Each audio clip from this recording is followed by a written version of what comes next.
They lined up. The gun fired, and in just under 20 seconds, history fell on its knees. At the 2025 Australian Athletics Championships, something happened that coaches whispered about, fans dreamed of, and legends never saw coming. A 17-year-old named Gout didn't just run a race, he detonated it. Yes, there were 2 false starts. Yes, the tailwind wasn't legal, but none of that mattered when Gout crossed the line in 19.84 seconds. A time so fast, so ridiculous, it matched Ariane Knighton's Olympic trials performance from 2021. Only this time, it wasn't on the world stage. It wasn't under the lights of a US stadium. It was in Perth, on a Sunday, with no global superstars next to him. So, how on earth did a teenager, running solo, just match one of the greatest youth times ever clocked? In this video, let's break it open.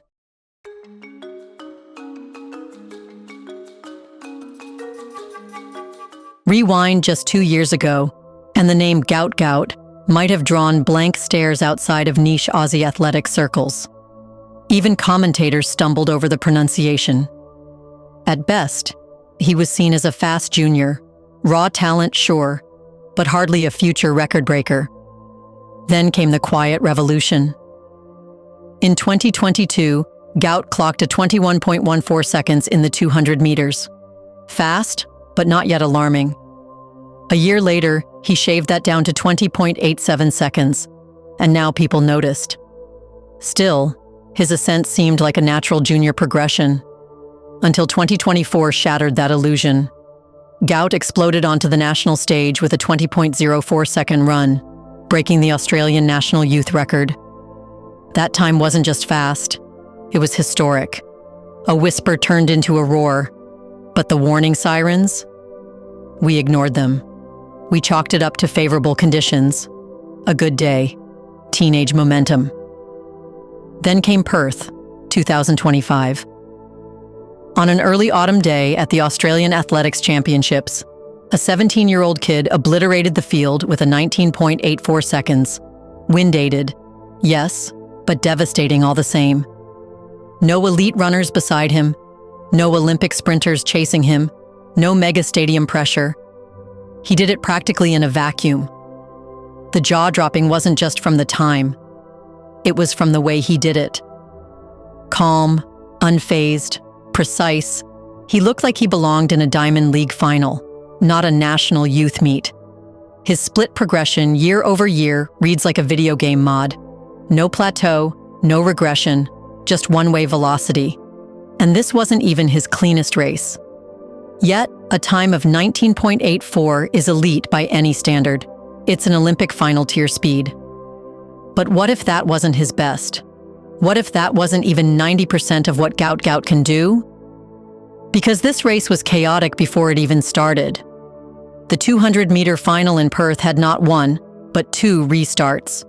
The first was a false start, when Lockie Kennedy flinched and was promptly disqualified.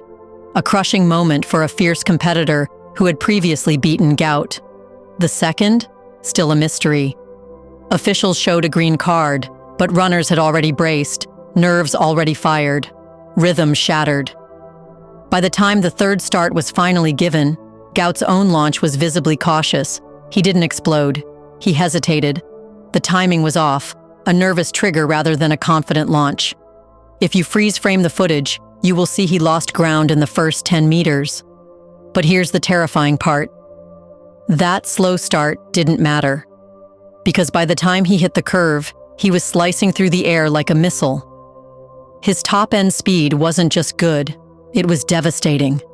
From the 100 to the 150-meter mark, he opened a gap that widened with every stride.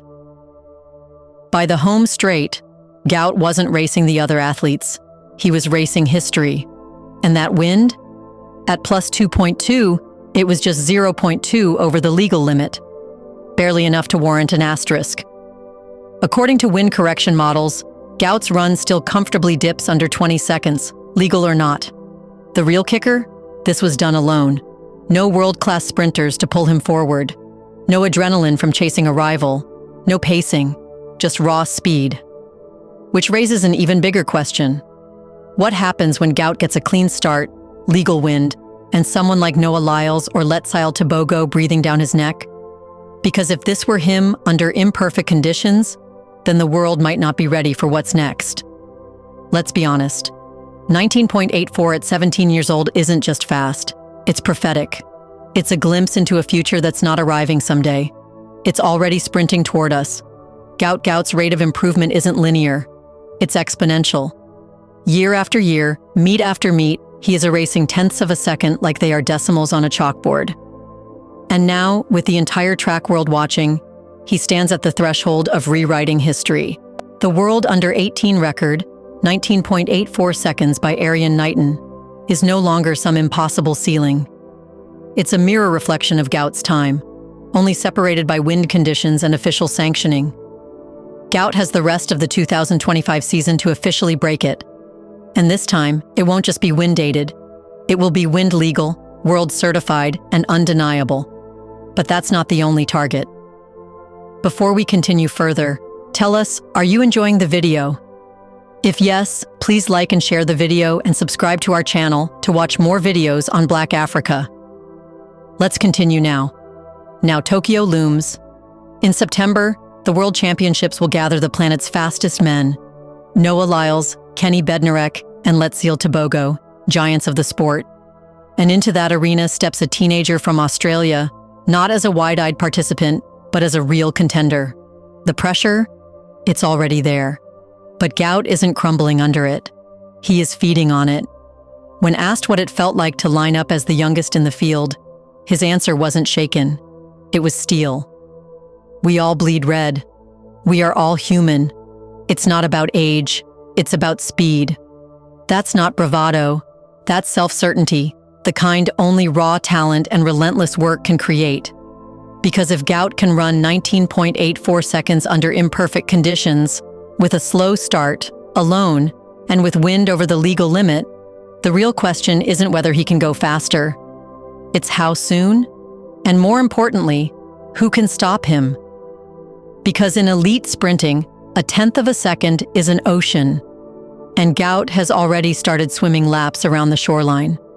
But what's happening in Australia isn't just about one phenomenon. Gout may be the most visible flashpoint, but the lightning is striking across multiple lanes.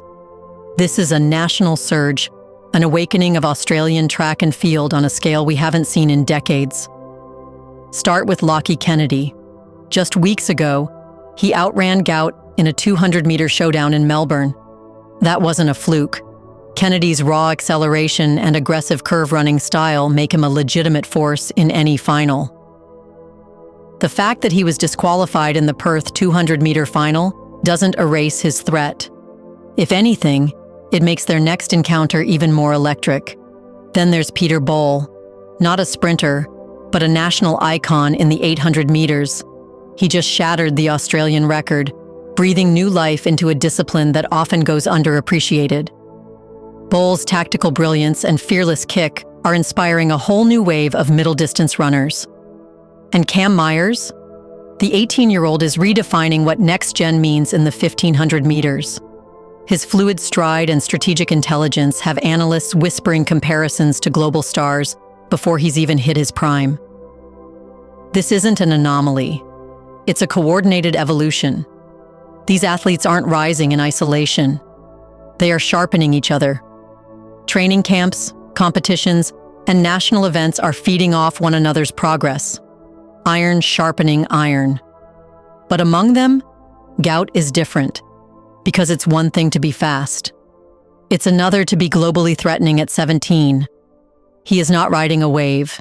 He is generating the current. His mental focus, his physical readiness, his progression curve, all of it points to one conclusion. This isn't a hot streak. It's a new standard. If he continues to refine his start, gains experience running against the world's fastest, and, most crucially, stays healthy, then the 2025 World Championships won't be a learning curve. They will be a proving ground. And Gout won't just be in the final. He will be in the fight. This wasn't just another teenage victory. This wasn't some lucky breakout meet. What we witnessed in Perth wasn't a highlight. It was a headline from the future, accidentally published early. Gout didn't just run 19.84, he ran a message to the coaches watching from Tokyo, to the analysts watching from Zurich, to the veterans watching from Florida, Oregon, Nairobi, and Kingston. He ran a warning that somewhere in Ipswich, Australia, a 17-year-old has decoded the formula that turns raw talent into international fear. He isn't waiting to turn 20. He isn't waiting for Diamond League invites. He isn't waiting for permission. He is already here. And the terrifying part? He is not even close to finishing. His start in that race was shaky. His wind reading was illegal. He had no one in front to chase. And yet, he produced a time that brushes up against the absolute limits of what an under-18 athlete is supposed to be capable of. This wasn't a perfect race, which means the perfect one might still be coming. And when it does, someone's going to lose their record.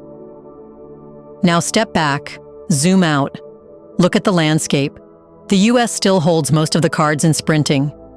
Jamaica is always brimming with generational talent. Botswana has unleashed Tobago. South Africa, the UK, and Canada, the competition is fierce. But suddenly Australia, not known for sprint dominance, just planted a flag. And it didn't just say, "We are in the race," it screamed, "We are coming to win." Gout is no longer a rising star. He is a present force. And every meet from here forward will be a battlefield between what's established and what's inevitable. Every lane he lines up in now has consequences. Every starter pistol is another chapter. Because we are not just looking at a national hero in the making. We may be watching the birth of a sprinter who will force the world to change how it defines speed. And when the Tokyo World Championships arrive this September, no one will be asking, "Who is Gout?" They will be asking, "How do we stop him?" And so far, there's no answer. What do you think? Is Gout already the fastest 17-year-old sprinter in history, even without legal wind? What happens when he finally gets a perfect start in clean conditions? Will we see 19.6 or lower? In the comment section below, share your thoughts on whether Gout can be the next Usain Bolt. Do you want to watch more videos like this one? If yes, subscribe to our channel and press the bell icon next to it. We bring videos on Black Africa, its history, rich arts and culture, and things the world should know about. Thanks for watching, and until the next video, stay tuned.